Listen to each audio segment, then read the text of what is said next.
Good evening, ladies and gentlemen, and ghouls of all ages, and welcome to my next episode. Tonight, I will be covering a creepypasta that is over the darker aspects of a game that many of you have probably played. Tonight's creepypasta, dear friends, is Simulated Children. Enjoy.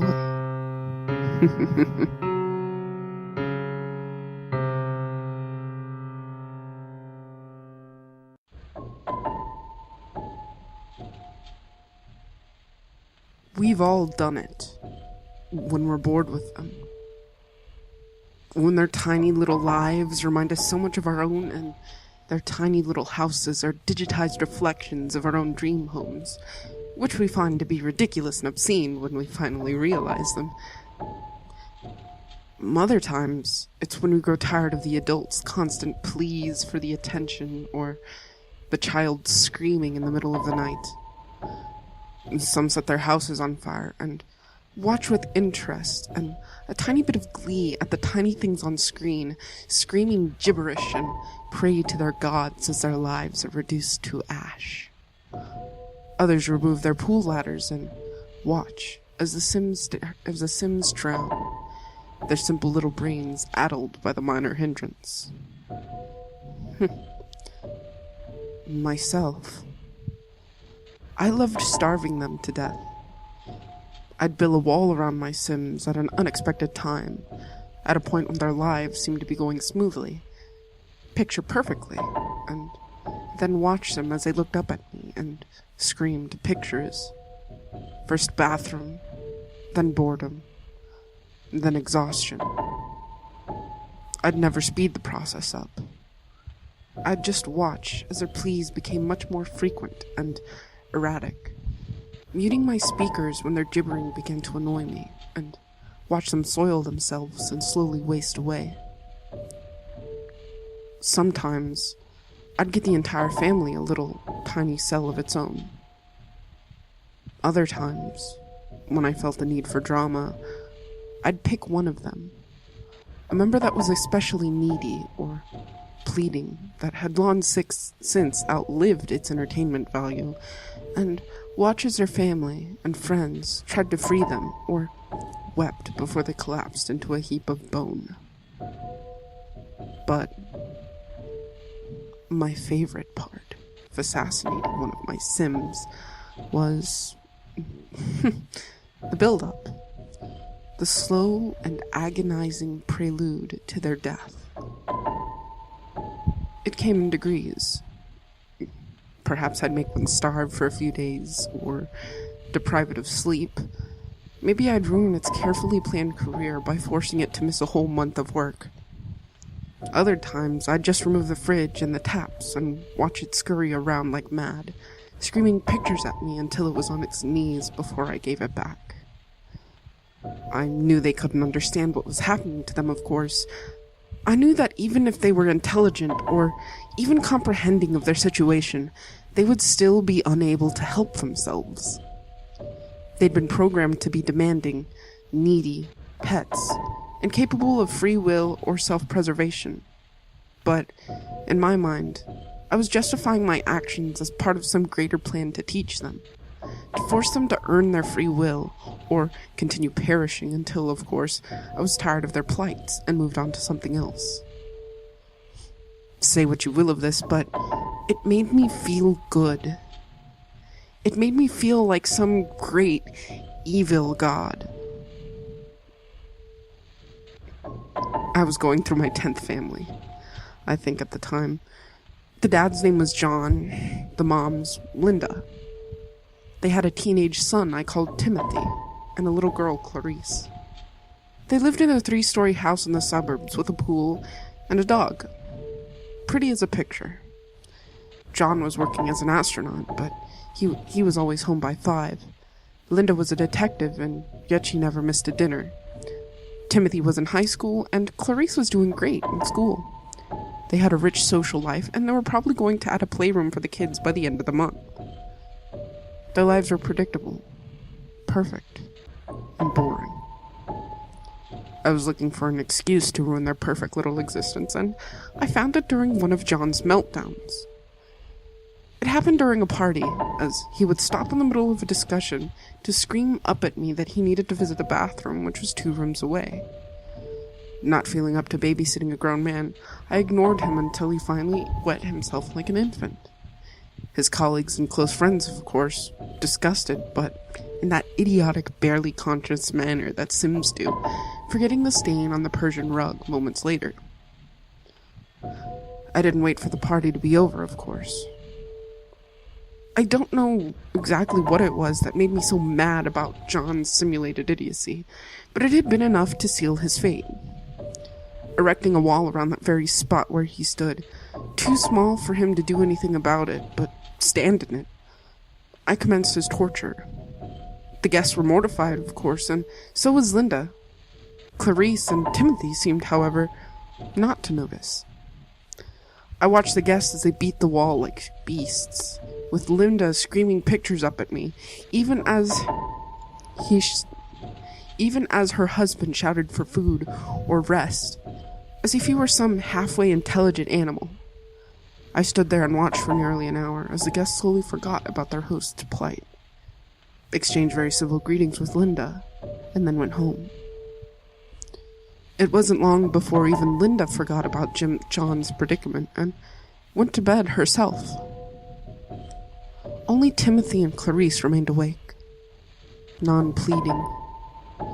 They did not enter the living room where their father had been trapped in a spontaneous sepulture, but neither did they go to bed, or ask for a bite to eat, or a glass of water.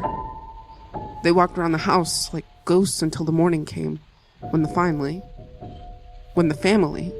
with the exception of John, of course, resumed its normal life. It was odd. This event I watched play out the entire night. John would scream pictures up at me. Now food, now drink, now sleep, now bath, now work. Unable to even collapse inside his tiny prison. Every day, Linda would get up, brush her teeth, walk into the living room, listen to her husband waste away for a while, and beg up at me along with him before she'd head to work.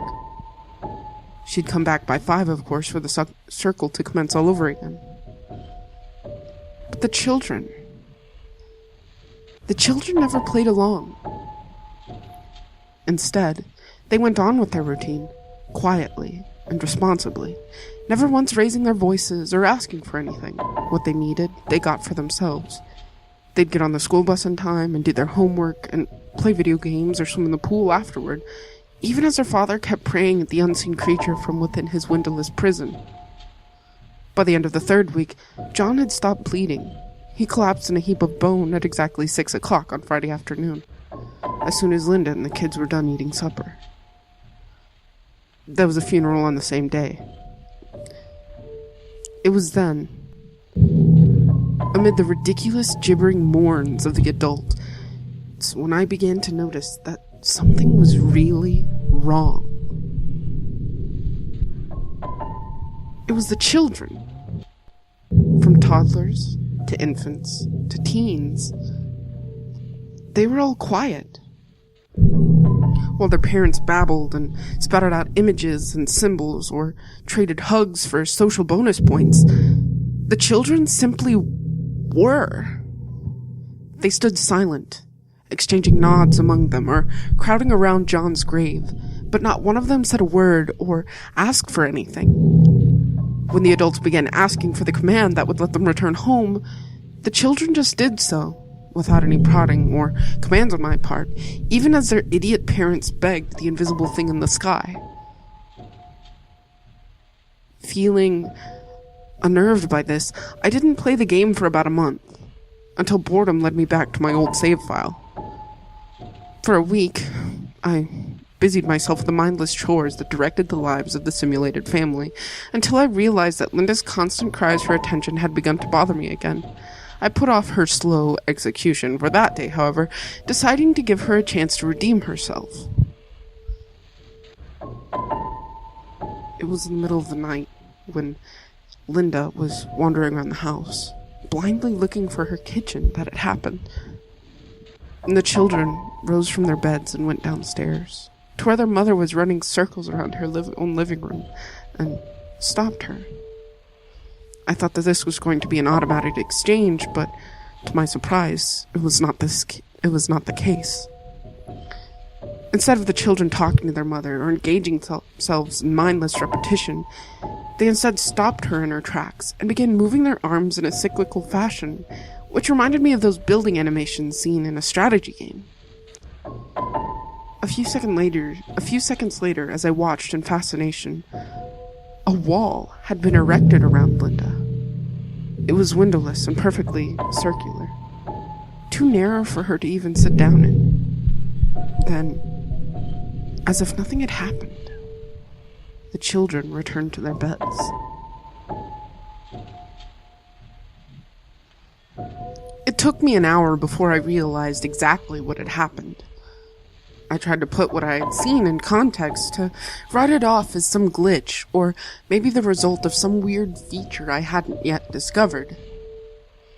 But then again, what twisted mind would program the capacity to reproduce such specific and exact a copy of a torture device I'd used just a short while ago? Sure, the design hadn't been original. At least 20 Sims had perished in a chamber of this design, and in such a fashion of deprivation in my game, but to think that this was even happening. I sped up the game and watched as the children went on with their lives, their mother wasting away in her prison. Sometimes I would notice the children standing by the sepulchre in complete silence, then turn and return to their rooms or their daily activities.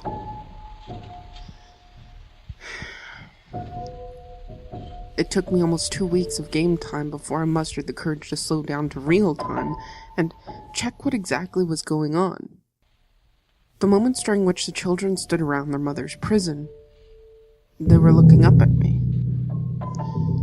Without saying a word or making the slightest gesture, they just stood and stared. I don't know what they saw up there. By their point of view, they could just be looking at the flower print wallpaper on the ceiling, or maybe something lurking just outside their skylight. But something told me I was wrong. I watched in morbid fascination as another child joined them the next day. By that point, Linda's hunger meter was 3/4 full, and her babbling had become much more frequent, her pleading all the much more grating. The next day, there were 2 more. The one after that, 4.